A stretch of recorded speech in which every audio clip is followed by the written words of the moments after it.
ਨਮਸਕਾਰ ਦੋਸਤੋ, ਸਵਾਗਤ ਹੈ ਤੁਹਾਡਾ ਤੁਹਾਡੇ ਆਪਣੇ YouTube channel study table with SK ਦੇ ਵਿੱਚ।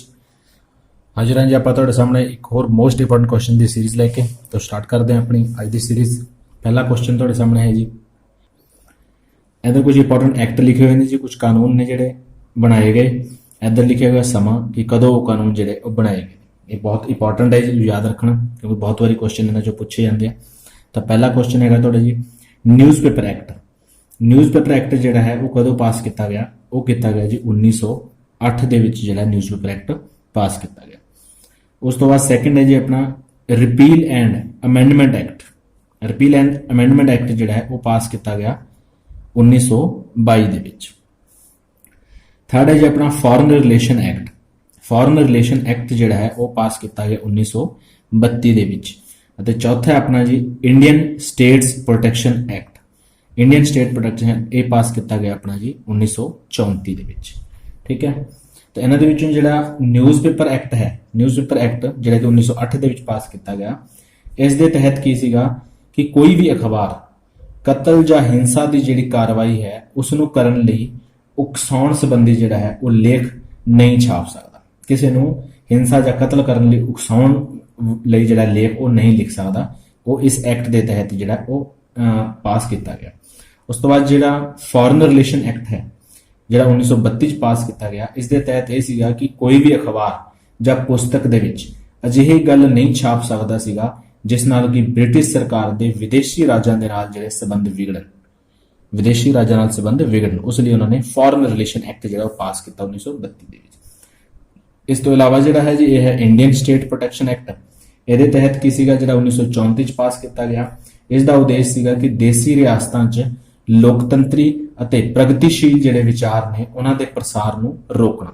ਉੱਥੋਂ ਦੇ ਜਿਹੜੇ ਲੋਕ ਸੀਗੇ ਰਿਆਸਤਾਂ ਦੇ, ਉਹਨਾਂ ਦੇ ਵਿੱਚ ਲੋਕਤੰਤਰੀ ਤੇ ਪ੍ਰਗਤੀਸ਼ੀਲ ਅਗਰ ਕੋਈ ਵਿਚਾਰ ਦਾ ਪ੍ਰਸਾਰ ਕਰ ਰਿਹਾ ਤਾਂ ਉਸ ਨੂੰ ਰੋਕਣ ਲਈ ਜਿਹੜਾ ਐਕਟ ਬਣਾਇਆ ਗਿਆ ਇੰਡੀਅਨ ਸਟੇਟ ਪ੍ਰੋਟੈਕਸ਼ਨ ਐਕਟ 1934।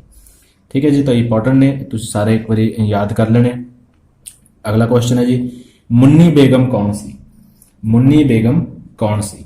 ਤਾਂ ਇਸ ਦਾ ਆਨਸਰ ਕੀ ਹੈ ਜੀ? ਆਨਸਰ ਹੈ ਆਪਣਾ ਆਨਸਰ ਹੋਏਗਾ ਆਪਣਾ ਮੀਰ ਜਾਫਰ ਦੀ ਪਤਨੀ ਸੀਗੀ। ਮੀਰ ਜਾਫਰ ਦੀ ਪਤਨੀ, ਮੀਰ ਜਾਫਰ ਦੀ ਪਤਨੀ ਸੀਗੀ। ਤਾਂ ਉਸ ਟਾਈਮ ਆਪਾਂ ਪਿਛਲੀ ਵੀਡੀਓ ਦੇ ਵਿੱਚ ਵੀ ਪੜ੍ਹਿਆ ਸੀਗਾ ਕਿ ਵਾਰਨ ਹੇਸਟਿੰਗ ਜਿਹੜਾ ਸੀਗਾ, ਵਾਰਨ ਹੇਸਟਿੰਗ ਬਾਰੇ ਆਪਾਂ ਥੋੜਾ ਪੜ੍ਹਿਆ ਸੀਗਾ ਕਿ ਵਾਰਨ ਹੇਸਟਿੰਗ ਜਿਹੜਾ ਉਸ ਤੇ ਦੋਸ਼ ਲਗਾਇਆ ਗਿਆ ਸੀਗਾ ਕਿ ਉਸਨੇ ਜਿਹੜਾ ਹੈ ਮੀਰ ਜਾਫਰ ਦੀ ਜਿਹੜੀ ਵਿਧਵਾ ਸੀਗੀ ਮੁੰਨੀ ਬੇਗਮ, ਉਸ ਤੋਂ 3.5 ਲੱਖ ਰੁਪਏ, 3.5 ਲੱਖ ਰੁਪਏ ਜਿਹੜੇ ਹੈ ਉਹ ਰਿਸ਼ਵਤ ਦੇ ਰੂਪ ਵਿੱਚ ਲਏ ਸੀਗੇ। ਇਹ ਦੋਸ਼ ਜਿਹੜਾ ਹੈ ਬੰਗਾਲ ਦੇ ਬ੍ਰਾਹਮਣ ਨੰਦ ਕੁਮਾਰ ਨੇ ਜਿਹੜਾ ਲਗਾਇਆ ਸੀਗਾ ਉਹਨਾਂ ਦੇ ਉੱਪਰ। ਬਾਅਦ ਦੇ ਵਿੱਚ ਵਾਰਨ ਹੇਸਟਿੰਗ ਨੇ ਨੰਦ ਕੁਮਾਰ ਨੂੰ ਜਿਹੜਾ ਹੈ ਉਹ ਜਾਲਸਾਜ਼ੀ ਦੇ ਅਪਰਾਧ ਦੇ ਵਿੱਚ ਫਾਂਸੀ ਦੀ ਸਜ਼ਾ ਦੇ ਦਿੱਤੀ ਸੀਗੀ। ਠੀਕ ਹੈ, ਤੇ ਇਲਜ਼ਾਮ ਲਾਇਆ ਸੀਗਾ ਨੰਦ ਸਿੰਘ ਨੇ। ਨੰਦ ਸਿੰਘ ਨੇ ਜਿਹੜਾ ਇਲਜ਼ਾਮ ਲਾਇਆ ਸੀਗਾ, ਕਿਸ ਦੇ ਉੱਪਰ ਲਾਇਆ ਸੀਗਾ? ਵਾਰਨ ਹੇਸਟਿੰਗ ਦੇ ਉੱਪਰ। ਵਾਰਨ ਹੇਸਟਿੰਗ ਦੇ ਉੱਪਰ ਇਲਜ਼ਾਮ ਲਾਇਆ ਸੀ ਕਿ ਇਸ ਨੇ ਜਿਹੜਾ ਹੈ ਮੀਰ ਜਾਫਰ ਦੀ ਜਿਹੜੀ ਵਿਧਵਾ ਸੀਗੀ ਮੁੰਨੀ ਬੇਗਮ, ਉਸ ਤੋਂ 3.5 ਲੱਖ ਰੁਪਏ ਜਿਹੜੇ ਆ ਉਹ ਰਿਸ਼ਵਤ ਦੇ ਤੌਰ ਤੇ ਲਏ। ਲੇਕਿਨ ਵਾਰਨ ਹੇਸਟਿੰਗ ਨੇ ਨੰਦ ਸਿੰਘ ਨੂੰ ਚੱਕ ਕੇ ਜਾਲਸਾਜ਼ੀ 'ਚ ਫਸਾ ਕੇ ਉਹਨੂੰ ਫਾਂਸੀ ਦੀ ਸਜ਼ਾ ਤੇ ਜਿਹੜਾ ਚੜਾ ਦਿੱਤਾ। ਨੈਕਸਟ ਕੁਐਸਚਨ ਆਪਣਾ, ਵਾਰਨ ਹੇਸਟਿੰਗ ਤੇ ਮਹਾਵਿਯੋਗ ਦੌਰਾਨ ਕਿਹੜਾ ਦੋਸ਼ ਨਹੀਂ ਲਗਾਇਆ ਗਿਆ? ਜਦੋਂ ਵਾਰਨ ਹੇਸਟਿੰਗ ਤੇ ਮਹਾਵਿਯੋਗ ਦਾ ਮੁਕੱਦਮਾ ਚਲਾਇਆ ਗਿਆ ਤਾਂ ਉਸ ਤੇ ਕਿਹੜਾ ਦੋਸ਼ ਨਹੀਂ ਲਗਾਇਆ ਗਿਆ? ਪਹਿਲਾ ਆਪਸ਼ਨ ਹੈ ਜੀ ਆਪਣਾ ਮੁੰਨੀ ਬੇਗਮ ਤੋਂ 3.5 ਲੱਖ ਰੁਪਏ ਰਿਸ਼ਵਤ ਲੈਣ ਦਾ। ਦੇਖੋ ਆਪਾਂ ਪਿਛਲੇ ਹੀ ਕੁਐਸਚਨ 'ਚ ਇਹ ਗੱਲ ਕੀਤੀ ਹੈ ਕਿ ਮੁੰਨੀ ਬੇਗਮ ਤੇ ਜਿਹੜਾ 3.5 ਲੱਖ ਲੈਣ ਦਾ ਦੋਸ਼ ਲੱਗਿਆ ਸੀਗਾ ਵਾਰਨ ਹੇਸਟਿੰਗ ਦੇ ਉੱਪਰ, ਨੰਦ ਸਿੰਘ ਨੇ ਜਿਹੜਾ ਲਾਇਆ ਸੀਗਾ। ਤਾਂ ਉਸ ਤੇ ਜਿਹੜਾ ਹੈ ਕਿਹੜਾ ਦੋਸ਼ ਨਹੀਂ ਲਗਾਇਆ ਗਿਆ ਉਸ ਦੀ ਗੱਲ ਕੀਤੀ ਗਈ, ਆਪਣੇ ਤੋਂ ਪੁੱਛਿਆ ਉਹਨਾਂ ਨੇ। ਤਾਂ ਇਹ ਦੋਸ਼ ਵੀ ਲਾਇਆ ਗਿਆ ਸੀਗਾ। ਸੈਕਿੰਡ ਹੈਗਾ ਜੀ ਆਪਣੇ ਕੋਲ ਮਤਲਬ ਕਿ ਇਹ ਦੋਸ਼ ਜਿਹੜਾ ਹੈ ਇਹ ਲਾਇਆ ਸੀਗਾ ਨੰਦ ਸਿੰਘ ਨੇ। ਤਾਂ ਜਦੋਂ ਇਹਦੇ ਖਿਲਾਫ ਮਹਾਵਿਯੋਗ ਦਾ ਦੋਸ਼ ਚਲਾਇਆ, ਮੁਕੱਦਮਾ ਚਲਾਇਆ ਗਿਆ, ਤਾਂ ਇਹ ਦੋਸ਼ ਉਹਨਾਂ ਨੇ ਨਹੀਂ ਗਿਣੇ, ਉਹਦੇ ਚ ਲਾਇਆ ਹੀ ਨਹੀਂ। ਅਗਲਾ ਸੀਗਾ ਕਿ ਰਾਜਾ ਚੇਤ ਸਿੰਘ ਤੇ ਅਤਿਆਚਾਰ ਦਾ, ਇਹ ਉਸ ਤੇ ਆਰੋਪ ਲੱਗਿਆ ਸੀਗਾ ਜੀ। ਰੋਹਿਲਿਆਂ ਵਿਰੁੱਧ ਯੁੱਧ ਦੇ ਵਿੱਚ ਹਿੱਸਾ ਲੈਣ ਦਾ, ਤਾਂ ਰੋਹਿਲਿਆਂ ਦੇ ਵਿਰੁੱਧ ਵੀ ਉਸਨੇ ਯੁੱਧ 'ਚ ਹਿੱਸਾ ਲਿਆ ਸੀਗਾ, ਤਾਂ ਇਹ ਵੀ ਆਰੋਪ ਉਸ ਤੇ ਲਗਾਇਆ ਗਿਆ। ਉਸ ਤੋਂ ਇਲਾਵਾ ਜੀ ਅਵਧ ਦੀਆਂ ਬੇਗਮਾਂ ਨਾਲ ਬੁਰਾ ਸਲੂਕ ਕੀਤਾ ਉਸਨੇ, ਇਹ ਵੀ ਉਸ ਤੇ ਜਿਹੜਾ ਹੈ ਲਗਾਇਆ ਗਿਆ ਸੀ ਆਰੋਪ। ਫਿਰ ਨੰਦ ਕੁਮਾਰ ਨੂੰ ਫਾਂਸੀ ਦੇਣਾ, ਇਹ ਵੀ ਆਰੋਪ ਉਸ ਤੇ ਲਗਾਇਆ ਗਿਆ ਸੀ। ਨੰਦ ਕੁਮਾਰ ਨੂੰ ਉਸਨੇ ਜਿਹੜੇ ਆ ਉਹ ਫਾਂਸੀ ਦਿੱਤੀ। ਠੀਕ ਹੈ ਜੀ, ਸੌਰੀ ਇੱਥੇ ਨੰਦ ਸਿੰਘ ਨਹੀਂ ਸੀ, ਨੰਦ ਕੁਮਾਰ ਸੀ। ਤਾਂ ਇਹਨਾਂ ਦੇ ਵਿੱਚੋਂ ਜਿਹੜਾ ਇਹ 4 ਦੋਸ਼ ਲਗਾਏ ਗਏ। ਮੁੰਨੀ ਬੇਗਮ ਤੋਂ ਉਸਨੇ 3.5 ਲੱਖ ਰੁਪਏ ਲਏ, ਇਹ ਆਰੋਪ ਉਸ ਤੇ ਨਹੀਂ ਲਗਾਇਆ ਗਿਆ ਸੀਗਾ। ਠੀਕ ਹੈ ਜੀ, ਇਹ ਜਿਹੜਾ ਮੁਕੱਦਮਾ ਸੀਗਾ, ਇਹ ਜਿਹੜਾ ਮੁਕੱਦਮਾ ਸੀ ਇੰਗਲੈਂਡ ਦੀ ਸੰਸਦ ਦੇ ਵਿੱਚ ਜਿਹੜਾ ਹੈ ਇਹ 1788 ਤੋਂ ਲੈ ਕੇ 1795 ਤੱਕ ਇਹ ਮੁਕੱਦਮਾ ਜਿਹੜਾ ਹੈ ਉਹ ਚੱਲਿਆ ਵਾਰਨ ਹੇਸਟਿੰਗ ਦੇ ਉੱਪਰ। ਠੀਕ ਹੈ ਜੀ, ਉਸ ਤੋਂ ਨੈਕਸਟ ਕੁਐਸਚਨ ਹੈ ਆਪਣਾ, ਵਾਸਿਲ ਮੁਹੰਮਦ, ਕਰੀਮ ਖਾਨ ਅਤੇ ਚੇਤੂ ਕੌਣ ਸੀਗੇ? 3 ਨਾਮ ਦੱਸੇ ਗਏ ਨੇ ਜੀ, ਵਾਸਿਲ ਮੁਹੰਮਦ, ਕਰੀਮ ਖਾਨ ਅਤੇ ਚੇਤੂ, ਇਹ ਕੌਣ ਸਨ? ਤਾਂ ਇਹਨਾਂ ਦਾ ਆਨਸਰ ਹੈ ਜੀ ਆਪਣਾ, ਆਨਸਰ ਰਹੇਗਾ ਆਪਣਾ ਇਹ ਸੀਗੇ ਪਿੰਡਾਰੀ ਨੇਤਾ। ਇਹ ਸੀਗੇ ਪਿੰਡਾਰੀ ਨੇਤਾ ਸੀਗੇ। ਮੱਧ ਭਾਰਤ ਦੇ ਵਿੱਚ ਜਿਹੜੇ ਹਿੰਦੂ ਮੁਸਲਮਾਨ ਲੋਕਾਂ ਦਾ ਇੱਕ ਕਬੀਲਾ ਸੀਗਾ ਜੋ ਪਿੰਡਾ ਨਾਮਕ ਸ਼ਰਾਬ ਦਾ ਜਿਹੜਾ ਸੇਵਨ ਕਰਦੇ ਸੀਗੇ। ਪਿੰਡਾ ਨਾਮਕ ਸ਼ਰਾਬ ਉਹ ਪੀਂਦੇ ਸੀਗੇ। ਠੀਕ ਹੈ, ਤਾਂ ਉਹਨਾਂ ਨੇ ਜਿਹੜਾ ਹੈ ਅੰਗਰੇਜ਼ਾਂ ਵਿਰੁੱਧ ਲੜਾਈਆਂ ਲੜੀਆਂ। ਉਹਨਾਂ ਨੂੰ ਅਸਲ ਦੇ ਵਿੱਚ ਉਹਨਾਂ ਦੇ ਕਬੀਲੇ ਨੂੰ ਜਿਹੜਾ ਹੈ ਉਹਨਾਂ ਦੇ ਜਿਹੜੇ ਹੈੱਡ ਸੀਗੇ ਇਹ ਵਾਸਿਲ ਮੁਹੰਮਦ, ਕਰੀਮ ਖਾਨ, ਚੇਤੂ, ਇਹਨਾਂ ਨੂੰ ਪਿੰਡਾਰੀ ਨੇਤਾ ਦੇ ਨਾਮ ਨਾਲ ਜਿਹੜਾ ਫਿਰ ਜਾਣਿਆ ਜਾਂਦਾ ਸੀਗਾ। ਵਾਰਨ ਹੇਸਟਿੰਗ ਨੇ ਪਿੰਡਾਰੀ ਸਰਦਾਰ ਵਾਸਿਲ ਮੁਹੰਮਦ ਨੂੰ ਹਰਾ ਕੇ ਗਾਜ਼ੀਪੁਰ ਦੇ ਵਿੱਚ ਜਿਹੜਾ ਕੈਦ ਕੀਤਾ ਸੀਗਾ। ਕਿਸਨੇ ਹਰਾਇਆ ਜੀ? ਵਾਰਨ ਹੇਸਟਿੰਗ ਨੇ। ਇਹ ਪਿੰਡਾਰੀਆਂ ਦੇ ਜਿਹੜੇ ਸਰਦਾਰ ਸੀਗੇ ਉਹਨਾਂ ਦੇ ਵਿੱਚੋਂ ਵਾਸਿਲ ਮੁਹੰਮਦ ਜਿਹੜਾ ਸੀਗਾ ਇਸ ਨੂੰ ਹਰਾ ਕੇ ਗਾਜ਼ੀਪੁਰ ਦੇ ਵਿੱਚ ਕੈਦ ਕਰਤਾ। ਜਿਹੜਾ ਚੇਤੂ ਨਾਮਕ ਸਰਦਾਰ ਸੀਗਾ, ਚੇਤੂ ਨੂੰ ਜਿਹੜਾ ਇਹ ਆਪਣੇ ਆਪ ਨੂੰ ਬਚਾ ਕੇ ਜੰਗਲਾਂ ਦੇ ਵਿੱਚ ਦੌੜ ਗਿਆ। ਅਤੇ ਜਿਹੜਾ ਕਰੀਮ ਖਾਨ ਸੀਗਾ, ਕਰੀਮ ਖਾਨ ਉਸਨੇ ਅੰਗਰੇਜ਼ਾਂ ਦੀ ਅਧੀਨਤਾ ਜਿਹੜੀ ਸਵੀਕਾਰ ਕਰ ਲਈ ਅਤੇ ਗੋਰਖਪੁਰ ਦੀ ਜਿਹੜੀ ਜਾਗੀਰ ਸੀਗੀ ਉਹ ਉਹਨਾਂ ਨੇ ਅੰਗਰੇਜ਼ਾਂ ਦੇ ਹਵਾਲੇ ਕਰ ਦਿੱਤੀ। ਗੋਰਖਪੁਰ ਅੰਗਰੇਜ਼ਾਂ ਦੇ ਹਵਾਲੇ ਕਰਤਾ। ਸੋ ਉੱਥੇ ਕੌਣ ਰਹਿੰਦੇ ਸੀਗੇ? ਪਿੰਡਾਰੀ ਲੋਕ ਸੀਗੇ। ਹਿੰਦੂ ਤੇ ਮੁਸਲਿਮ ਲੋਕਾਂ ਦਾ ਹੀ ਕਬੀਲਾ ਸੀਗਾ, ਲੇਕਿਨ ਉਹ ਸਿਰਫ ਪਿੰਡਾ ਨਾਮ ਸੀਗਾ, ਪਿੰਡਾ ਨਾਮ ਦੀ ਦਾਰੂ ਦਾ ਜਿਹੜਾ ਉਹ ਸੇਵਨ ਕਰਦੇ ਸੀ, ਤਾਂ ਉਹਨਾਂ ਦਾ ਨਾਮ ਜਿਹੜਾ ਹੈ ਪਿੰਡਾਰੀ ਗਰੁੱਪ ਜਿਹੜਾ ਉਹ ਪੈ ਗਿਆ। ਅੱਗੇ ਚੱਲਦੇ ਜੀ, ਨੈਕਸਟ ਕੁਐਸਚਨ, ਰਿਊਟਰਸ ਕੀ ਸੀ? ਰਿਊਟਰਸ ਕੀ ਸੀਗਾ? ਤਾਂ ਇਹਦਾ ਆਨਸਰ ਕੀ ਹੋਏਗਾ ਰਿਊਟਰਸ ਦਾ ਜੀ? ਰਿਊਟਰ ਦਾ ਆਨਸਰ ਹੈਗਾ ਆਪਣਾ ਸਰਕਾਰੀ ਖਬਰਾਂ ਦੇਣ ਵਾਲੀ ਜਿਹੜੀ ਹੈ ਭਾਰਤੀ ਬ੍ਰਿਟਿਸ਼ ਏਜੰਸੀ ਸੀਗੀ। ਸਰਕਾਰੀ ਖਬਰਾਂ ਦੇਣ ਵਾਲੀ ਭਾਰਤੀ ਬ੍ਰਿਟਿਸ਼ ਏਜੰਸੀ ਸੀਗੀ। ਸਰਕਾਰੀ ਖਬਰਾਂ ਦੇਣ ਵਾਲੀ ਭਾਰਤੀ ਬ੍ਰਿਟਿਸ਼ ਏਜੰਸੀ ਸੀਗੀ ਜਿਹਨੂੰ ਰਿਊਟਰਸ ਕਿਹਾ ਜਾਂਦਾ ਸੀ। ਠੀਕ ਹੈ, ਇੱਕ ਹੋਰ ਵੀ ਸੀਗੀ ਇਹਦੇ ਨਾਲ, ਇਹਦਾ ਰਿਊਟਰਸ ਉਹਨਾਂ ਨੇ ਪੁੱਛਿਆ ਤੇ ਇਸ ਤੋਂ ਇਲਾਵਾ ਇੱਕ ਹੋਰ ਸੀਗੀ ਦਾ ਐਸੋਸੀਏਸ਼ਨ ਪ੍ਰੈਸ ਆਫ ਇੰਡੀਆ। ਦਾ ਐਸੋਸੀਏਟਡ ਪ੍ਰੈਸ ਆਫ ਇੰਡੀਆ। ਇਹ ਦੋ ਜਿਹੜੀਆਂ ਸੀਗੀਆਂ ਇਹ ਭਾਰਤੀ ਬ੍ਰਿਟਿਸ਼ ਏਜੰਸੀਆਂ ਸੀਗੀਆਂ ਜਿਹੜੇ ਸਰਕਾਰੀ ਖਬਰਾਂ ਜਿਹੜੀਆਂ ਹੈ ਉਹ ਲਾਂਚ ਕਰਦੀਆਂ ਸੀਗੀਆਂ। ਠੀਕ ਹੈ, ਇਸ ਤੋਂ ਇਲਾਵਾ ਜਿਹੜਾ ਹੈ ਇੱਕ ਫ੍ਰੀ ਪ੍ਰੈਸ ਨਿਊਜ਼ ਸਰਵਿਸ ਸੀਗੀ ਜਿਹੜੀ ਕਿ ਰਾਸ਼ਟਰਵਾਦੀਆਂ ਦੀ ਨਿਊਜ਼ ਏਜੰਸੀ ਸੀਗੀ। ਇਹ ਭਾਰਤੀ ਸਰਕਾਰ ਦੀ ਨਿਊਜ਼ ਏਜੰਸੀ ਸੀਗੀ ਤੇ ਰਾਸ਼ਟਰਵਾਦੀਆਂ ਦੀ ਜਿਹੜੀ ਨਿਊਜ਼ ਏਜੰਸੀ ਸੀਗੀ ਉਹਦਾ ਨਾਮ ਸੀਗਾ ਜੀ ਫ੍ਰੀ ਪ੍ਰੈਸ ਨਿਊਜ਼ ਸਰਵਿਸ, ਜਿਹੜੀ ਕਿ ਰਾਸ਼ਟਰਵਾਦੀਆਂ ਦੀ ਨਿਊਜ਼ ਏਜੰਸੀ ਸੀਗੀ। ਇਹ ਭਾਰਤੀ ਸਰਕਾਰ ਦੀਆਂ ਸੀਗੀ।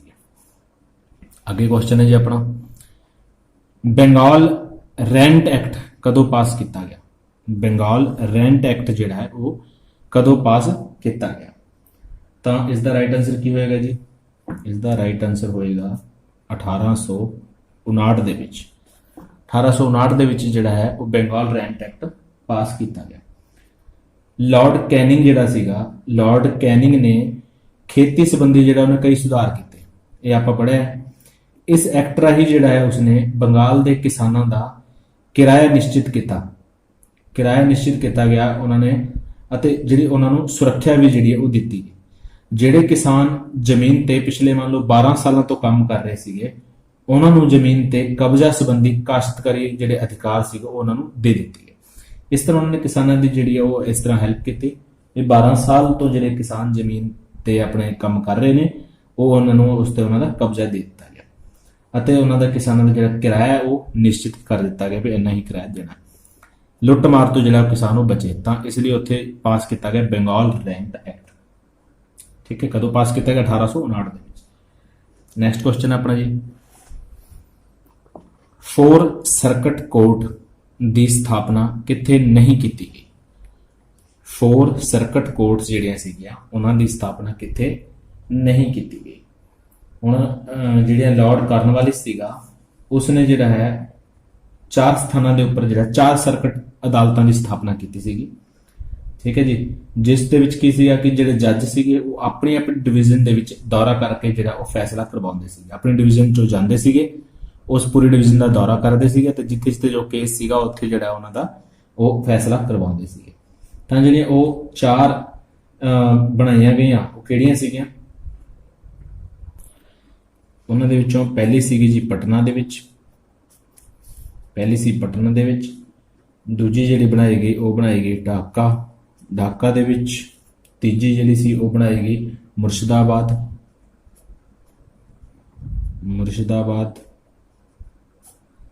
ਅਤੇ ਜਿਹੜੀ ਚੌਥੀ ਬਣਾਈ ਗਈ ਸੀ ਉਹ ਬਣਾਈ ਗਈ ਸੀ ਕਲਕੱਤਾ। ਠੀਕ ਹੈ, ਤਾਂ ਇਹਨਾਂ ਨੇ ਪੁੱਛਿਆ ਕਿ ਕਿੱਥੇ ਨਹੀਂ ਬਣਾਈ ਗਈ ਸੀਗੀ ਤਾਂ ਆਪਸ਼ਨ ਆਊਗਾ ਲਖਨਊ। ਜਿਹੜਾ ਹੈ ਲਖਨਊ ਦੇ ਵਿੱਚ ਜਿਹੜੀ ਹੈ ਇਹ ਨਹੀਂ ਬਣਾਈ ਗਈ। ਠੀਕ ਹੈ, ਬਣਾਈ ਗਈ ਸੀ ਪਟਨਾ, ਢਾਕਾ, ਮੁਰਸ਼ਿਦਾਬਾਦ, ਕਲਕੱਤਾ ਦੇ ਵਿੱਚ 4 ਸਰਕਟ ਕੋਰਟ ਜਿਹੜੇ ਉਹਨਾਂ ਦੀ ਸਥਾਪਨਾ ਕੀਤੀ ਗਈ। ਕਿਸ ਦੁਆਰਾ ਕੀਤੀ ਗਈ ਸੀ ਜੀ? ਲਾਰਡ ਕਾਰਨਵਾਲਿਸ ਦੁਆਰਾ। ਲਾਰਡ ਕਾਰਨਵਾਲਿਸ ਦੁਆਰਾ ਜਿਹੜਾ ਕੀਤਾ ਗਿਆ। ਨੈਕਸਟ ਕੁਐਸਚਨ ਹੈ ਜੀ ਆਪਣਾ, ਬੰਗਾਲ ਵਿੱਚ ਸਥਾਈ ਬੰਦੋਬਸਤ ਸੰਬੰਧੀ ਕਿਹੜਾ ਤੱਥ ਅਢੁਕਵਾਂ ਹੈ? ਬੰਗਾਲ ਦੇ ਵਿੱਚ ਜਿਹੜਾ ਸਥਾਈ ਬੰਦੋਬਸਤ ਕੀਤਾ ਗਿਆ ਉਸ ਦੇ ਅਨੁਸਾਰ ਜਿਹੜਾ ਹੈ ਕਿਹੜਾ ਤੱਥ ਕਹਿੰਦੇ ਅਢੁਕਵਾਂ, ਕਿਹੜਾ ਗਲਤ ਹੈ ਤੱਥ? ਪਹਿਲਾ ਤੱਥ ਦਿੱਤਾ ਗਿਆ ਕਿ ਇਸ ਕਰਕੇ ਬੰਗਾਲ ਦੇ ਵਿੱਚ ਸੱਭਿਆਚਾਰਕ ਪੁਨਰ ਜਾਗਰਣ ਆਇਆ। ਤਾਂ ਇਹ ਤਾਂ ਬਿਲਕੁਲ ਸਹੀ ਗੱਲ ਹੈ ਕਿ ਬੰਗਾਲ ਦੇ ਵਿੱਚ ਜਦੋਂ ਸਥਾਈ ਬੰਦੋਬਸਤ ਕੀਤਾ ਗਿਆ ਉਸ ਟਾਈਮ ਜਿਹੜਾ ਹੈ ਉਸ ਦੇ ਵਿੱਚ ਸੱਭਿਆਚਾਰਕ ਪੁਨਰ ਜਾਗਰਣ ਦੀ ਜਿਹੜੀ ਸਥਾਪਨਾ ਹੋਈ। ਉਸ ਤੋਂ ਬਾਅਦ ਸੈਕੰਡ ਹੈ ਜੀ ਜਨਤਾ ਦੀ ਭਲਾਈ ਦੇ ਕੰਮ ਵੱਲ ਵਧੇਰੇ ਧਿਆਨ ਦਿੱਤਾ ਗਿਆ। ਜਨਤਾ ਦੀ ਭਲਾਈ ਦੇ ਕੰਮ ਲਈ ਵਧੇਰੇ ਧਿਆਨ ਦਿੱਤਾ ਗਿਆ, ਇਹ ਵੀ ਠੀਕ ਗੱਲ ਹੈ। ਥਰਡ ਹੈ ਜੀ ਸਰਕਾਰ ਨੂੰ ਵਿੱਤੀ ਨੁਕਸਾਨ ਹੋਇਆ। ਸਰਕਾਰ ਨੂੰ ਵਿੱਤੀ ਨੁਕਸਾਨ ਹੋਇਆ, ਇਹ ਵੀ ਬਿਲਕੁਲ ਸਹੀ ਗੱਲ ਹੈ। ਖੇਤੀਬਾੜੀ ਤੇ ਵਪਾਰ ਦਾ ਜਿਹੜਾ ਵਿਕਾਸ ਹੋਇਆ, ਬਿਲਕੁਲ ਖੇਤੀਬਾੜੀ ਤੇ ਵਪਾਰ ਦਾ ਵਿਕਾਸ ਹੋਇਆ ਉਸ ਟਾਈਮ। ਕਿਸਾਨਾਂ ਦੀ ਹਾਲਤ ਤਰਸਯੋਗ ਹੋ ਗਈ, ਇਹ ਬਿਲਕੁਲ ਸਹੀ ਗੱਲ ਹੈ। ਕਿਸਾਨਾਂ ਦੀ ਹਾਲਤ ਉਸ ਟਾਈਮ ਜਿਹੜੀ ਉਹ ਤਰਸਯੋਗ ਹੋ ਗਈ। ਤੇ 5 ਦੇ 5 ਪੁਆਇੰਟ ਜਿਹੜੇ ਨੇ ਬਿਲਕੁਲ ਸਹੀ ਨੇ, ਇਹਨਾਂ ਦੇ ਵਿੱਚੋਂ ਕੋਈ ਵੀ ਜਿਹੜਾ ਤੱਤ ਉਹ ਗਲਤ ਨਹੀਂ ਹੈ। ਬੰਗਾਲ ਵਿੱਚ ਜਦੋਂ ਸਥਾਈ ਬੰਦੋਬਸਤ ਪ੍ਰਬੰਧ ਕੀਤਾ ਗਿਆ ਉੱਥੇ ਸਥਾਈ ਬੰਦੋਬਸਤ ਦਾ, ਤਾਂ ਇਹ ਸਾਰੇ ਜਿਹੜੇ ਪੁਆਇੰਟ ਨੇ ਉਸ ਟਾਈਮ ਉਸ ਤੇ ਸਹੀ ਸੀਗੇ। ਨੈਕਸਟ ਕੁਐਸਚਨ ਆਪਣਾ, ਲਾਰਡ ਕਾਰਨਵਾਲਿਸ ਦੁਆਰਾ ਸਥਾਪਿਤ ਫੌਜਦਾਰੀ ਅਦਾਲਤਾਂ ਦਾ ਉੱਪਰ ਤੋਂ ਹੇਠਾਂ ਸਹੀ ਕ੍ਰਮ ਦੱਸੋ। ਉੱਪਰ ਤੋਂ ਹੇਠਾਂ ਸਹੀ ਕ੍ਰਮ ਦੱਸੋ। ਕਿੰਨੇ ਬਣਾਈਆਂ ਸੀਗੀਆਂ? ਜਿਹੜੀਆਂ ਲਾਰਡ ਕਾਰਨਵਾਲਿਸ ਨੇ ਬਣਾਈਆਂ ਸੀਗੀਆਂ ਫੌਜਦਾਰੀ ਅਦਾਲਤਾਂ। ਠੀਕ ਹੈ, ਤਾਂ ਇਸ ਦਾ ਜਿਹੜਾ ਸਹੀ ਕ੍ਰਮ ਹੋਏਗਾ ਉਹ ਕੀ ਹੋਏਗਾ ਜੀ? ਸਭ ਤੋਂ ਪਹਿਲੀ ਉਸਨੇ ਬਣਾਈ ਜਿਹੜੀ ਸਦਰ ਨਿਜ਼ਾਮਤ ਅਦਾਲਤ, ਇਹ ਪਹਿਲੇ ਨੰਬਰ ਤੇ ਆਉਂਦੀ। ਸਭ ਤੋਂ ਉੱਪਰ ਦੀ ਗੱਲ ਕਰ ਰਹੇ ਹਾਂ, ਉੱਪਰ ਤੋਂ ਹੇਠਾਂ ਜਾਣਾ ਆਪਾਂ ਨੇ, ਤਾਂ ਸਭ ਤੋਂ ਪਹਿਲਾਂ ਕਿਹੜੀ ਬਣਾਈ ਗਈ? ਸਦਰ ਨਿਜ਼ਾਮਤ ਅਦਾਲਤ। ਉਸ ਤੋਂ ਥੱਲੇ ਆਈ ਜੀ ਸਰਕਟ ਅਦਾਲਤ, ਜਿਹੜੇ ਆਪਾਂ ਪਿਛਲੇ ਕੁਐਸਚਨ 'ਚ ਪੜ੍ਹ ਚੁੱਕੇ ਹਾਂ। ਸਰਕਟ ਅਦਾਲਤਾਂ ਜਿਹੜੀਆਂ 4 ਬਣਾਈਆਂ ਗਈਆਂ ਸੀਗੀਆਂ, ਉਹ ਇਸ ਤੋਂ ਬਾਅਦ ਆਇਆ ਸਰਕਟ ਅਦਾਲਤ। ਤੀਜੇ ਨੰਬਰ ਤੇ ਆਈ ਜੀ ਜ਼ਿਲ੍ਹਾ ਅਦਾਲਤ ਅਤੇ ਚੌਥੇ ਨੰਬਰ ਤੇ ਦਰੋਗਾ ਦੀ ਅਦਾਲਤ। ਇਹ ਉਹਨਾਂ ਦੀ ਸੀਕੁਐਂਸ ਸੀਗੀ। ਸਭ ਤੋਂ ਉੱਪਰ ਜਿਹੜੀ ਅਦਾਲਤ ਰੱਖੀ ਗਈ ਉਹ ਰੱਖੀ ਗਈ ਸਦਰ ਨਿਜ਼ਾਮਤ ਅਦਾਲਤ। ਇਸ ਤੋਂ ਥੱਲੇ ਦੀ ਅਦਾਲਤ ਨੂੰ ਕਿਹਾ ਗਿਆ ਸਰਕਟ ਅਦਾਲਤ। ਉਸ ਤੋਂ ਥੱਲੇ ਦੀ ਅਦਾਲਤ ਨੂੰ ਕਿਹਾ ਗਿਆ ਜ਼ਿਲ੍ਹਾ ਅਦਾਲਤ ਅਤੇ ਸਭ ਤੋਂ ਥੱਲੇ ਜਿਹੜੀ ਅਦਾਲਤ ਸੀ ਉਹ ਦਰੋਗਾ ਦੀ ਅਦਾਲਤ। ਇਹ 4 ਕ੍ਰਮ ਜਿਹੜੇ ਸੀਗੇ ਸਹੀ ਕ੍ਰਮ ਰੱਖੇ ਗਏ ਸੀਗੇ ਫੌਜਦਾਰੀ ਅਦਾਲਤਾਂ ਦੇ, ਜਿਹੜੇ ਕਿੰਨੇ ਬਣਾਈਆਂ ਸੀਗੀਆਂ? ਲਾਰਡ ਕਾਰਨਵਾਲਿਸ ਦੁਆਰਾ ਜਿਹੜੀਆਂ ਸਟਾਰਟ ਕੀਤੀਆਂ ਗਈਆਂ। ਨੈਕਸਟ ਕੁਐਸਚਨ ਆਪਣਾ ਜੀ, ਸਵਦੇਸ਼ੀ ਅਤੇ ਬਾਈਕਾਟ ਅੰਦੋਲਨ ਦਾ ਪ੍ਰਮੁੱਖ ਨੇਤਾ ਕਿਹੜਾ ਨਹੀਂ ਸੀਗਾ? ਇੱਥੇ ਨਹੀਂ ਪੁੱਛਿਆ ਕਿਉਂਕਿ ਐਗਜ਼ਾਮ ਦੇ ਵਿੱਚ ਜਿਹੜਾ ਧਿਆਨ ਰੱਖਿਓ ਕਿ ਇਹੋ ਜਿਹੇ ਸ਼ਬਦ ਜਿਹੜੇ ਹੈ ਉਹ ਬਹੁਤ ਧਿਆਨ ਨਾਲ ਪੜ੍ਹਨੇ। ਜਦੋਂ ਵੀ ਤੁਸੀਂ ਕੁਐਸਚਨ ਐਗਜ਼ਾਮ ਦੇ ਵਿੱਚ ਪੜੋਗੇ, ਕੁਐਸਚਨ ਨੂੰ ਬਿਲਕੁਲ ਸਹੀ ਤਰੀਕੇ ਨਾਲ ਪੜਨ ਤੋਂ ਬਾਅਦ ਜਿੱਥੇ ਤੁਹਾਨੂੰ ਨਹੀਂ ਦਿਖਦਾ ਤਾਂ ਉਹਨੂੰ ਨਾਲ ਦੇ ਨਾਲ ਇਦਾਂ ਤੁਸੀਂ ਗੋਲਾ ਮਾਰ ਲਿਆ ਕਰੋ, ਕਿਉਂਕਿ ਕਈ ਵਾਰ ਪੜਨ ਤੋਂ ਬਾਅਦ ਵੀ ਜਦ ਤੁਸੀਂ ਆਪਸ਼ਨ ਪੜੋਗੇ ਤੁਸੀਂ ਇਹ ਨਹੀਂ ਫਿਰ ਭੁੱਲ ਜਾਂਦੇ ਹੋ। ਮੈਂ ਬਹੁਤ ਸਾਰੇ ਜਿਹੜੇ ਸਟੂਡੈਂਟ ਮੇਰੇ ਸੈਂਟਰ ਤੋਂ ਹੈਗੇ ਆ, ਇਹੋ ਜਿਹੀਆਂ ਗਲਤੀਆਂ ਕਰਕੇ ਆਉਂਦੇ ਸਾਡੇ ਸੈਂਟਰ ਤੋਂ ਕਰਕੇ ਆਏ ਸੀਗੇ, ਜਿਨ੍ਹਾਂ ਨੇ ਦੱਸਿਆ ਕਿ ਨਹੀਂ ਉਹਨਾਂ ਨੇ ਪੜ੍ਹਿਆ ਤਾਂ ਜ਼ਰੂਰ, ਲੇਕਿਨ ਬਾਅਦ ਦੇ ਵਿੱਚ ਜਦੋਂ ਆਪਸ਼ਨ ਕਰਨੀ ਪੜ੍ਹ ਰਹੇ ਸੀਗੇ ਉਹ, ਤਾਂ ਫਿਰ ਨਹੀਂ ਦਾ ਧਿਆਨ ਭੁੱਲ ਗਿਆ ਕਿ ਨਹੀਂ ਪੁੱਛਿਆ, ਤਾਂ ਸਹੀ ਵਾਲਾ ਆਨਸਰ ਲਾ ਕੇ ਉਹਨਾਂ ਨੇ ਗਲਤੀਆਂ ਕੀਤੀਆਂ। ਲੇਕਿਨ ਗਲਤੀਆਂ ਤਾਂ ਉਹਨਾਂ ਨੇ ਕੀਤੀਆਂ, ਲੇਕਿਨ ਐਗਜ਼ਾਮ ਜਿਹੜਾ ਬੜਾ ਅੱਛੇ ਨੰਬਰਾਂ ਨਾਲ ਉਹਨਾਂ ਨੇ ਪਾਸ ਕੀਤਾ। ਕੁਝ ਗਲਤੀਆਂ ਜਿਹੜੀਆਂ ਉਹ ਤੁਸੀਂ ਵੀ ਨਹੀਂ ਦੁਹਰਾਉਣੀਆਂ, ਇਸ ਲਈ ਤੁਹਾਨੂੰ ਰਿਪੀਟ ਕਰ ਰਿਹਾ ਕਿ ਜਿੱਥੇ ਨਹੀਂ ਤੁਸੀਂ ਦੇਖੋ ਉੱਥੇ ਜਿਹੜਾ ਤੁਸੀਂ ਇਦਾਂ ਦਾ ਚੱਕਰ ਲਾ ਲਿਆ ਕਰੋ, ਤਾਂ ਕਿ ਤੁਹਾਨੂੰ ਦੁਬਾਰਾ ਦੇਖਣ ਲੱਗਿਆ ਧਿਆਨ ਚ ਰਹੇ ਕਿ ਕਿਹੜੀ ਗੱਲ ਪੜ੍ਹ ਰਹੇ। ਤਾਂ ਸਵਦੇਸ਼ੀ ਤੇ ਬਾਈਕਾਟ ਅੰਦੋਲਨ ਦਾ ਪ੍ਰਮੁੱਖ ਨੇਤਾ ਉਹਨਾਂ ਨੇ ਪੁੱਛਿਆ ਕਿਹੜਾ ਨਹੀਂ ਸੀਗਾ। ਆਪਸ਼ਨ ਨੇ ਤੁਹਾਡੇ ਜਿਹੜੀ ਆਨੰਦ ਮੋਹਨ ਬੋਸ, ਸੈਕਿੰਡ ਹੈ ਸੁਰਿੰਦਰਨਾਥ ਬੈਨਰਜੀ, ਥਰਡ ਹੈ ਮਹਾਤਮਾ ਗਾਂਧੀ, ਫੋਰਥ ਹੈ ਸਰਦਾਰ ਅਜੀਤ ਸਿੰਘ, ਫਿਫਥ ਹੈ ਸੈਯਦ ਹੈਦਰ ਮਿਰਜ਼ਾ। ਸਵਦੇਸ਼ੀ ਅਤੇ ਬਾਈਕਾਟ ਅੰਦੋਲਨ ਦੀ ਗੱਲ ਕੀਤੀ ਹੈ, ਇਹਦਾ ਨੇਤਾ ਕਿਹੜਾ, ਪ੍ਰਮੁੱਖ ਨੇਤਾ ਇਹਨਾਂ ਦਾ ਕਿਹੜਾ ਨਹੀਂ ਸੀਗਾ। ਤਾਂ ਕਿਹੜਾ ਨਹੀਂ ਸੀ ਇਹਨਾਂ ਦੇ ਵਿੱਚੋਂ ਜੀ, ਸਿਰਫ ਮਹਾਤਮਾ ਗਾਂਧੀ ਜਿਹੜੇ ਸੀ ਉਹ ਨੇਤਾ ਨਹੀਂ ਸੀਗੇ, ਇਹਦੇ ਵਿੱਚ ਪ੍ਰਮੁੱਖ ਨੇਤਾ ਨਹੀਂ ਸੀਗੇ ਸਵਦੇਸ਼ੀ ਅਤੇ ਬਾਈਕਾਟ ਅੰਦੋਲਨ ਦੇ ਵਿੱਚ। ਬਾਕੀ ਸਾਰੇ ਜਿਹੜੇ ਪ੍ਰਮੁੱਖ ਨੇਤਾ ਸੀਗੇ, ਤਾਂ ਯਾਦ ਰੱਖਿਓ ਮਹਾਤਮਾ ਗਾਂਧੀ ਇਸਦੇ ਪ੍ਰਮੁੱਖ ਨੇਤਾ ਨਹੀਂ ਸੀਗੇ। ਨੈਕਸਟ ਕੁਐਸਚਨ ਹੈ ਆਪਣਾ, ਧਰਤੀ ਦੀ ਕਿਹੜੀ ਪਰਤ ਨੂੰ ਮਿਸ਼ਰਿਤ ਮੰਡਲ ਵੀ ਕਿਹਾ ਜਾਂਦਾ ਹੈ? ਧਰਤੀ ਦੀ ਕਿਹੜੀ ਪਰਤ ਨੂੰ ਜਿਹੜਾ ਹੈ ਉਹ ਮਿਸ਼ਰਿਤ ਮੰਡਲ ਵੀ ਕਿਹਾ ਜਾਂਦਾ ਹੈ? ਕਿਸ ਨੂੰ ਕਿਹਾ ਜਾਂਦਾ ਜੀ? ਆਪਸ਼ਨ ਫਸਟ ਹੈ ਤੁਹਾਡਾ ਸਥਲ ਮੰਡਲ, ਸੈਕਿੰਡ ਹੈਗਾ ਜੀ ਪਾਇਰੋਸਫੀਅਰ, ਥਰਡ ਹੈਗਾ ਜੀ ਬੇਰੀਸਫੀਅਰ ਅਤੇ ਫੋਰਥ ਹੈਗਾ ਸਿਆਲ। ਤਾਂ ਕਿਸ ਨੂੰ ਕਿਹਾ ਜਾਂਦਾ ਜੀ? ਪਾਇਰੋਸਫੀਅਰ ਜਿਹੜੀ ਹੈ ਧਰਤੀ ਦੀ ਪਰਤ, ਪਾਇਰੋਸਫੀਅਰ ਜਿਹੜੀ ਹੈ ਉਸ ਨੂੰ ਮਿਸ਼ਰਿਤ ਮੰਡਲ ਵੀ ਜਿਹੜਾ ਉਹ ਕਿਹਾ ਜਾਂਦਾ ਹੈ। ਠੀਕ ਹੈ ਜੀ। ਪਾਇਰੋਸਫੀਅਰ ਜਿਹੜੀ ਹੁੰਦੀ ਹੈ ਇਸ ਦੀ ਡੂੰਘਾਈ ਜਿਹੜੀ ਹੈ ਉਹ 100 ਤੋਂ ਲੈ ਕੇ ਲਗਭਗ 2880 ਕਿਲੋਮੀਟਰ ਤੱਕ ਜਿਹੜੀ ਹੈ ਉਹ ਹੁੰਦੀ ਹੈ। 2880 ਕਿਲੋਮੀਟਰ ਤੱਕ ਜਿਹੜੀ ਹੁੰਦੀ ਹੈ ਪਾਇਰੋਸਫੀਅਰ। ਇਸ ਦਾ ਜਿਹੜਾ ਨਿਰਮਾਣ ਹੈ ਜੀ, ਪਾਇਰੋਸਫੀਅਰ ਕਾਦੀ ਬਣੀ ਹੁੰਦੀ ਹੈ? ਬੇਸਾਲਟ ਤੋਂ ਜਿਹੜਾ ਇਸ ਦਾ ਨਿਰਮਾਣ ਹੋਇਆ ਹੁੰਦਾ ਹੈ, ਬੇਸਾਲਟ ਤੋਂ ਇਹ ਬਣਦੀ ਹੈ ਜੀ। ਠੀਕ ਹੈ।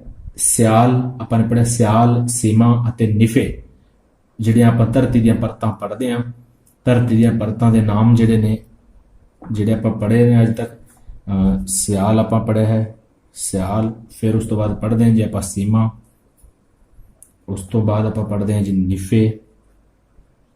ਠੀਕ ਹੈ। ਇਹਨਾਂ ਤਿੰਨਾਂ ਦੇ ਜਿਹੜੇ ਇਹ ਨਾਮ ਰੱਖੇ ਗਏ ਨੇ, ਇਹ ਤਾਂ ਸਭ ਨੇ ਪੜ੍ਹੇ ਹੈ, ਲੇਕਿਨ ਮੇ ਵੀ ਤੁਹਾਡੇ ਜੋ ਕਿਸੇ ਨੇ ਪੜ੍ਹਿਆ ਹੋਵੇ ਕਿ ਸਿਆਲ, ਸੀਮਾ, ਨਿਫੇ ਜਿਹੜੇ ਨਾਮ ਹੈ ਇਹ ਕਿਸ ਦੁਆਰਾ ਰੱਖੇ ਗਏ, ਕਿਹੜੇ ਭੂ ਵਿਗਿਆਨੀ ਨੇ ਜਿਹੜਾ ਹੈ ਉਹ ਦਿੱਤੇ ਨੇ ਨਾਮ? ਤਾਂ ਉਹ ਸਾਇੰਟਿਸਟ ਕੌਣ ਸੀਗਾ? ਉਹ ਸੀਗਾ ਜੀ ਸਵੇਸ਼। ਸਵੇਸ਼ ਨਾਮਕ ਜਿਹੜਾ ਇੱਕ ਸਾਇੰਟਿਸਟ ਸੀਗਾ ਜਿਸ ਨੇ ਇਹ ਨਾਮ ਜਿਹੜੇ ਹੈ ਉਹ ਧਰਤੀ ਦੀਆਂ ਪਰਤਾਂ ਨੂੰ ਦਿੱਤੇ ਸੀਗੇ। ਠੀਕ ਹੈ ਜੀ। ਅੱਗੇ ਵਧਦੇ ਹਾਂ ਅਗਲੇ ਕੁਐਸਚਨ ਵੱਲ। ਭਾਰਤੀ ਮਾਨਕ ਮਧਿਆਨ ਰੇਖਾ ਕਿਹੜੇ ਰਾਜ ਵਿੱਚੋਂ ਨਹੀਂ ਗੁਜ਼ਰਦੀ? ਭਾਰਤੀ ਮਾਨਕ ਮਧਿਆਨ ਰੇਖਾ ਜਿਹੜੀ ਹੈਗੀ, ਟਾਈਮਲਾਈਨ ਜਿਹੜੀ ਹੈਗੀ ਆ, ਉਹ ਕਿਹੜੇ ਰਾਜ ਦੇ ਵਿੱਚੋਂ ਨਹੀਂ ਗੁਜ਼ਰਦੀ? ਤਾਂ ਕਿੱਥੋਂ ਨਹੀਂ ਗੁਜ਼ਰਦੀ ਜੀ? ਕਿੱਥੋਂ ਨਹੀਂ ਗੁਜ਼ਰਦੀ ਜੀ ਆਪਣੀ ਇਹ ਜਿਹੜਾ ਆਪਣੇ ਆਪਸ਼ਨ ਦੀ ਗੱਲ ਕਰੀਏ ਆਪਾਂ, ਤਾਂ ਗੁਜ਼ਰਦੀ ਕਿੱਥੋਂ? ਸਭ ਤੋਂ ਪਹਿਲਾਂ ਉਹ ਦੇਖਦੇ ਹਾਂ ਕਿ ਗੁਜ਼ਰਦੀ ਕਿੱਥੋਂ। ਇਹ ਜਿਹੜੀ ਭਾਰਤੀ ਮਾਨਕ ਮਧਿਆਨ ਰੇਖਾ ਹੈ ਜੀ, ਇਹ ਜਿਹੜੀ ਰੇਖਾ ਹੈ ਇਹ 82 ਡਿਗਰੀ 30 ਮਿੰਟ ਤੇ ਜਿਹੜਾ ਹੈ ਇਹ ਹੈਗੀ ਹੈ, 82 ਡਿਗਰੀ 30 ਮਿੰਟ। ਇਹ ਕੁੱਲ 5 ਰਾਜਾਂ ਦੇ ਵਿੱਚੋਂ ਜਿਹੜਾ ਨਿਕਲਦੀ ਹੈ। ਕਿਹੜੇ ਕਿਹੜੇ 5 ਰਾਜ ਨੇ? ਉਹ ਨੇ ਜੀ ਆਪਣਾ ਯੂਪੀ ਹੋ ਗਿਆ, ਉਸ ਤੋਂ ਇਲਾਵਾ ਜਿਹੜਾ ਹੈ ਛੱਤੀਸਗੜ੍ਹ ਹੋ ਗਿਆ, ਛੱਤੀਸਗੜ੍ਹ ਹੋ ਗਿਆ, ਉਸ ਤੋਂ ਇਲਾਵਾ MP ਹੋ ਗਿਆ, ਉਸ ਤੋਂ ਬਾਅਦ ਜਿਹੜਾ ਹੈ ਉੜੀਸਾ ਹੋ ਗਿਆ ਅਤੇ ਆਂਧਰਾ ਪ੍ਰਦੇਸ਼ ਹੋ ਗਿਆ। ਇਹ 5 ਰਾਜ ਜਿਹੜੇ ਨੇ ਇਹਨਾਂ ਦੇ ਵਿੱਚੋਂ ਜਿਹੜਾ ਹੈ ਭਾਰਤੀ ਮਾਨਕ ਮਧਿਆਨ ਰੇਖਾ ਹੋ ਕੇ ਗੁਜ਼ਰਦੀ ਹੈ ਜੀ। ਇਹਨਾਂ 5 ਦੇ ਨਾਮ ਯਾਦ ਰੱਖ ਲੈਣ ਤੁਸੀਂ, ਅਤੇ ਇਸ ਤੋਂ ਇਲਾਵਾ ਜਿਹੜਾ ਆਪਸ਼ਨ ਹੋਏਗਾ ਉਹ ਆਪਣੇ ਨਹੀਂ ਦਾ ਜਵਾਬ ਹੋਏ, ਇਸ ਕੁਐਸਚਨ ਦਾ ਆਨਸਰ ਹੋਏਗਾ ਉਹ ਜਿਹੜਾ ਆਪਣੇ ਆਪਸ਼ਨ ਦੇ ਵਿੱਚ ਇਸ ਤੋਂ ਇਲਾਵਾ ਦਿੱਤਾ ਹੋਏਗਾ। ਠੀਕ ਹੈ ਜੀ। ਤਾਂ ਭਾਰਤੀ ਮਾਨਕ ਮਧਿਆਨ ਰੇਖਾ ਜਿਹੜੀ ਹੈ ਉਹ ਕਿੱਥੋਂ ਲੰਘਦੀ ਹੈ ਜੀ? 5 ਸਟੇਟਾਂ ਵਿੱਚ ਹੋ ਕੇ ਲੰਘਦੀ ਹੈ, ਯੂਪੀ, ਛੱਤੀਸਗੜ੍ਹ, MP, ਉੜੀਸਾ ਅਤੇ ਆਂਧਰਾ ਪ੍ਰਦੇਸ਼। ਸੋ ਇਹ ਸੀਗੇ ਆਪਣੇ ਅੱਜ ਦੇ ਜਿਹੜੇ ਹੈ ਇੰਪੋਰਟੈਂਟ ਕੁਐਸਚਨਸ। ਠੀਕ ਹੈ ਜੀ।